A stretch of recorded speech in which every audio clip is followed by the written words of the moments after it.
G'day folks, today what I thought I'd do is a final team reveal. So all in one video you'll have my Supercoach team, Real Dream Team, AFL Fantasy, and I'll also include for those interested as well, my Supercoach Draft team since I haven't shown that team off on my channel as yet. So going through my Supercoach team, so some of the big decisions I had to make. So with Elliot Yeo out, and it sounds like Jack Bowes is going to be out as well. Will Day was a decision that was a tough one in defence, but just as that sort of, I guess, final player, if you like, he was the guy that I fit in. Doherty and Dawson I put back there just because you can only really have so many rookies on the field, and look, they were probably the higher conviction of the more expensive defenders. On the field, I can strongly recommend Goda, Ginby, and Constable. Other rookie options, look, they're more suitable for bench, and on the bench I've gone with Cow and Wilmot, just because I think they've both got pretty good job security. So Connor McKenna is one that, look, I've been high on at stages in the preseason, but I'm projecting that there'll be some sub-risks there. And look, based on his previous scoring history and with Brisbane having so many good rebounding defenders, look, he's not quite a field option for me. So given my comfort level with Cow and Wilmot, I'm pretty happy with them on my bench. So the value that hopefully all of you at home get from this video in particular is the rookie structuring, because with the rookies I'm pretty confident that I'm picking the right ones and that these will be the overall best value options for their respective formats. In the mids, look, I'm really happy with the value choices. So Bont and McRae, now that Dunkley's gone, I think represents sort of a bit more value. They've got a bit of scoring upside, which is always good. Same story with Green, where when you've got Taranto and Hopper gone, well, he's going to get a lot more CBAs and play a much more prominent role. Hopper, Warple, Callahan, very underpriced for me. I think they all increase their averages, or at least based on their price point, sort of 30 plus as an absolute sort of floor. So given that, yeah, look, they were pretty easy selections for me that I just really wanted to fit into my midfield. Ashcroft and McKenzie are must starts on the field. If you don't have them starting on your field, you're going to fall very, very far behind. Will Phillips, I've got as my emergency at this point just because North Melbourne have an easy first up game. But Jack Bytel could possibly average more. Here's the one where, look, I don't know yet if he'll be selected round one. That's a wait and see. If hypothetically he's not, then I'd be bringing in Hollins in a hurry as that sort of, I guess, next highest conviction mid-rookie. So Hollins is one where I think he'll make quite a good amount of money. But yeah, being more of a pure wing, I don't think, or at least for sort of, I guess, AFL purposes this year, just with Hollins being that elite endurance runner and with Carlton's inside group being pretty strong, I think he'll be scoring suitably for sort of that, whether it's bench emergency, he'll make you quite a lot of money. But say a Baker or a Bytel, I think they possibly make a little more than a Hollins, which is why, even though I think he'll have very good job security, he just got edged out for the purposes of my midfield. But if you've got all these midfielders, assuming they're at least selected, then I think you'll be going pretty well. But with Bytel, there is that slight risk of losing his spot just because the Saints will have returning midfielders that could be pressing for selection. But it sounds like he's had a strong preseason. Then Will Phillips as well. Not guaranteed that he'll get the CBAs, but I'm hopeful. Third year in the system, and with his talent, hopefully he can break through and be at least sort of regular enough with his CBA attendances. Wits, I just went with as sort of that lower risk of the premium ruckman. Just didn't love any of the other options. Marshall is the one I've definitely got locked in. And I went with McAndrew in the end as my rookie emergency ruck. So he's just a case of, look, he'll play some games, he won't play all the games.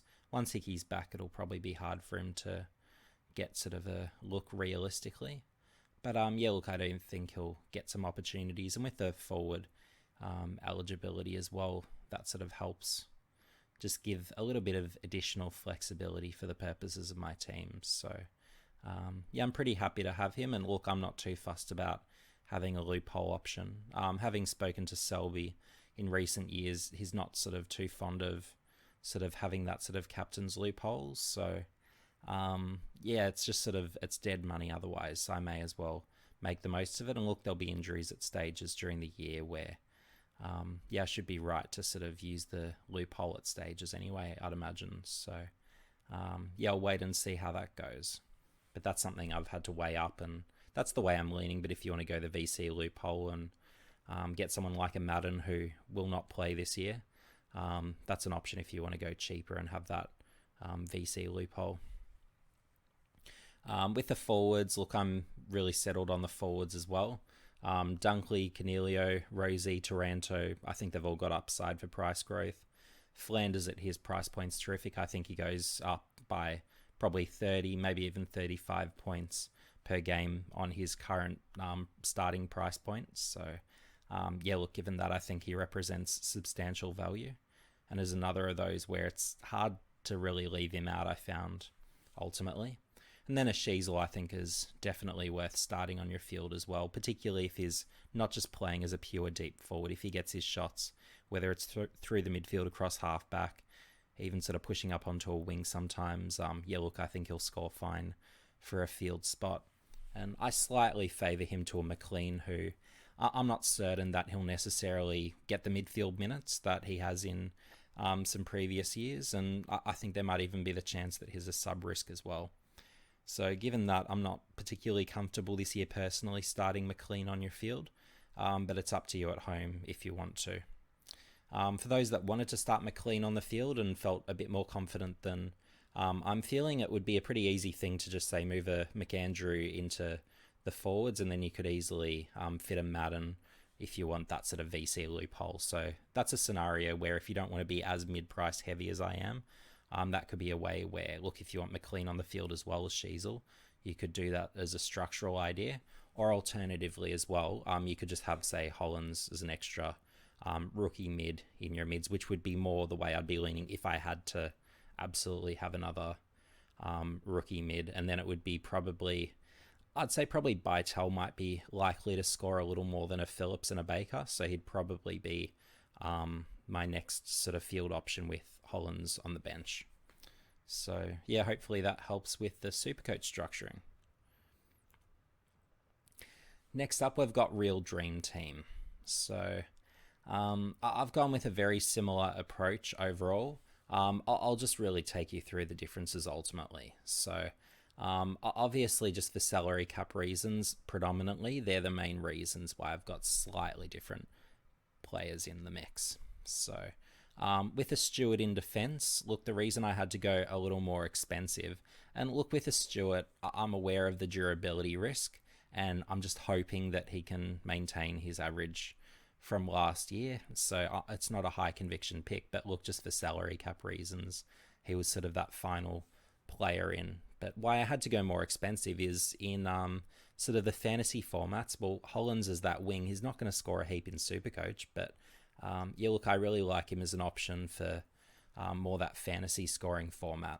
And with the likes of, say, a Hopper, who he wins a very high percentage contested, I don't think he'll make huge money in sort of your RealDreamTeam or AFL Fantasy. So given that, I sort of went with a slight leaning towards a Hollins just to sort of maximize the cash generation. So so again, this is for purposes of RealDreamTeam, the structure that I personally advocate and would suggest. So again, with all those that are your Ashcroft priced or below, or I'd even say probably go to priced or go below, I'd say probably go with all of them, and then from there just really sort of fill in all the other spots that need filling. And I'd say the same if we go back to the Supercoach team.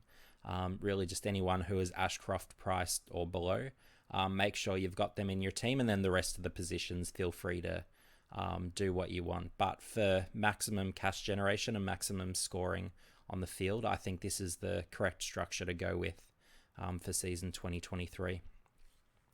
And then we have AFL Fantasy.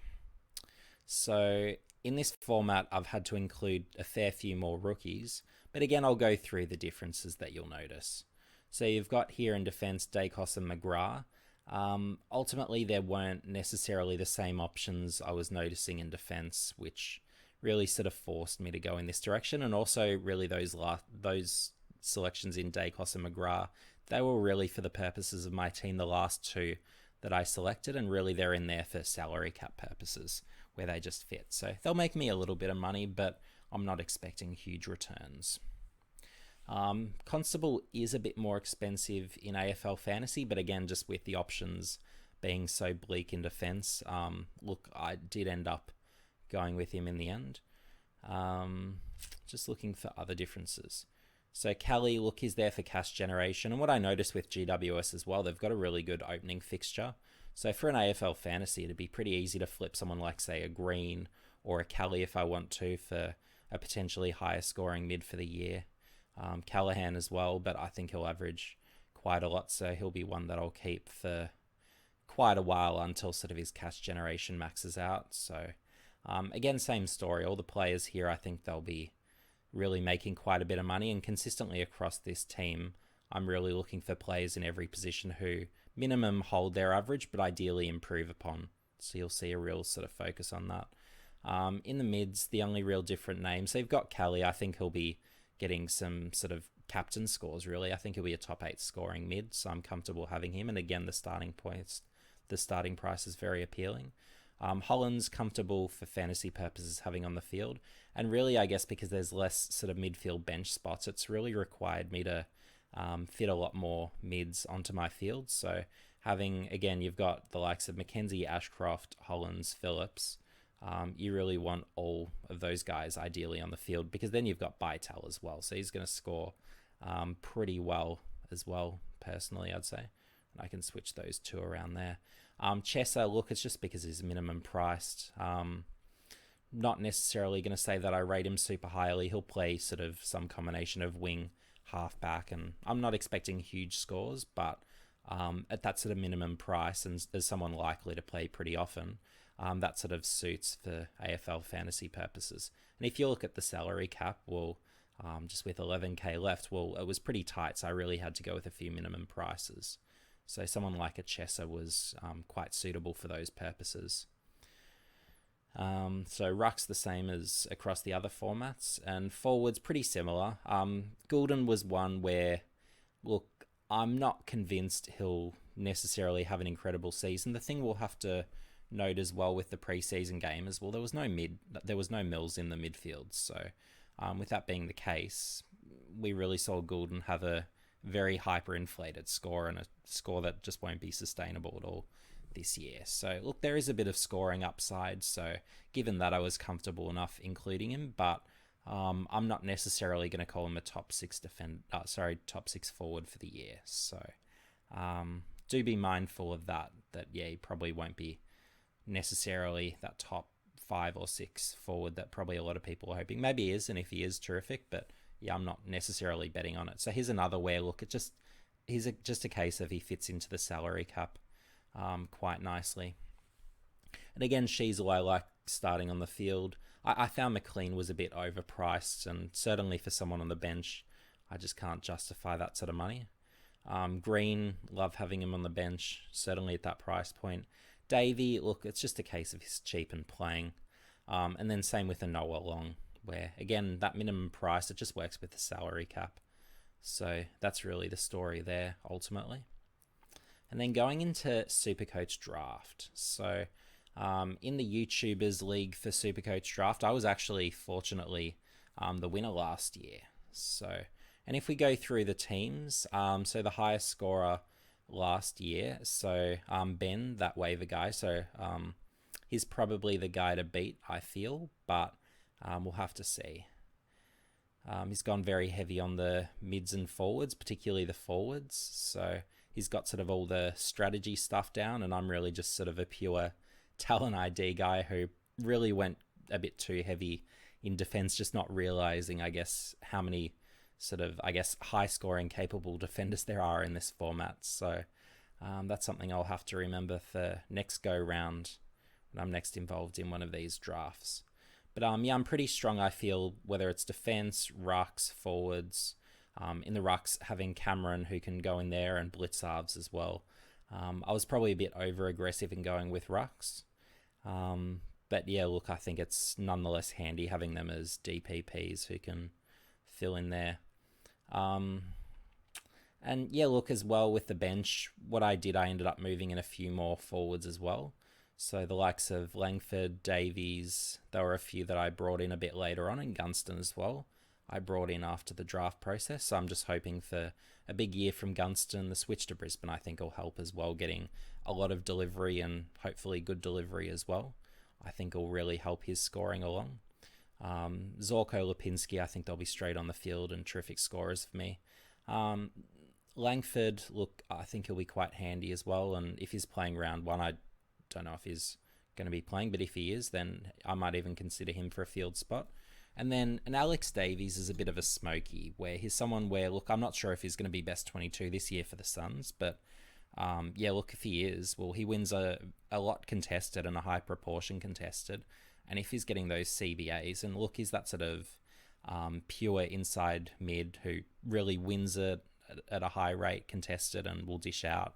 So he's more that type of mid. Yeah, look, there's quite a bit of scoring upside as that sort of mid forward, and having the forward eligibility, well, yeah, there's some real upside with that I'm pretty excited about. The big risk through the midfield, so it's really probably, I'd be saying Lions is the big risk there. So is he going to be best 22? Not sure. But for me, look, I'll back him in and I'll retain him all year. Like, unless he's got a season-ending injury, I'm holding him just because I think that his play will get back to a standard. At the end of last year, he was hurt and his play really regressed. But what he was doing certainly in 2021 and even sort of the first half of 2022, I thought he was pretty good too. So we'll have to see how that goes with Lions. But look, he's one of those guys where if he can't sort of establish himself or hold his spot as a best 22 player, he'd be in real life someone I'd be saying, hey, this guy should be a trade target because he's a really good mid who isn't really getting the opportunity and not really being featured the way that someone with his capabilities really should be. So yeah, given I'm so sort of strong on him as a footballer, I'll hold him in my team. And yeah, hopefully some of the other competitors offer me some mids in some trades. That would be certainly nice. But yeah, last year I went really heavy on mids early just because that was where the value was. But interestingly this year, yeah, all the mids were gobbled up pretty quick. So we'll have to see if that either hurts or helps my chances. I guess I'll find out over the coming weeks.